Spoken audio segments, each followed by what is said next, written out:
নমস্কার, শুভ সকাল। আমি সাধন রায়।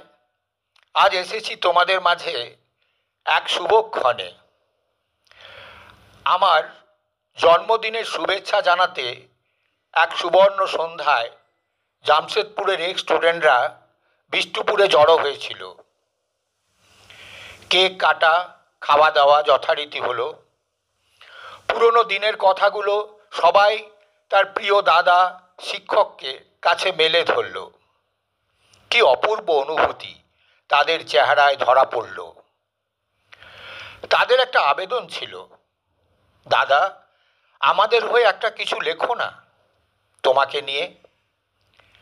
তাদের না বলা কথাগুলোকে পাথেয় করে কাগজ কলম নিয়ে বসে পড়লাম। আজকে আমার লেখা প্রিয় দাদাকে।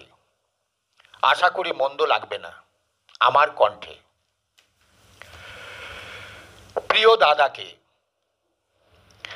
সার্থক জনম তোমার জন্মেছ এ ধরায়, গর্বিত মোরা সকলে তোমার ছত্র ছায়ায়। শিক্ষক বন্ধু দাদা হয়ে রয়েছ মোদের পাশে, শৈশবের স্মৃতিগুলো আজও মনোপটে ভাসে। জটিল গণিত তুমি নিমেষে করতে কুপকাত, তোমার ছাত্ররা পরীক্ষায় করত বাজিমাত। অঙ্কের জাদুতে করতে সবার মন জয়, তোমার সান্নিধ্যে দুর্বলেরা করতো না ভয়। বারবার ভুল করা সত্ত্বেও হওনি কখনো ক্লান্ত, পরম স্নেহ কাছে টেনে করেছ মোদের শান্ত। পিতা মাতার পর মোদের সাফল্যে খুশি তুমি হতে, প্রতিবারে ফল প্রকাশের পর আদরে কাছে টেনে নিতে। ভুলিনি আমরা আজও তোমার জ্ঞান দাসের কথা, ভুলিনি আমরা জেনে রাখা ভালোর বিচিত্র গাথা। দুর্বল সবল সবাইকে নিয়ে চলেছ একসাথে, ধনী গরিবের ভেদাভেদ কখনো রাখনি পাতে।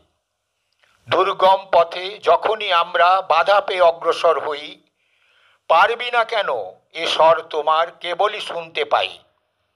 হাজার হাজার ছাত্র আজ বেরিয়েছে তোমার ঝুলি থেকে, জীবনে আজ তারা সবাই প্রতিষ্ঠিত তোমাকে স্মরণে রেখে।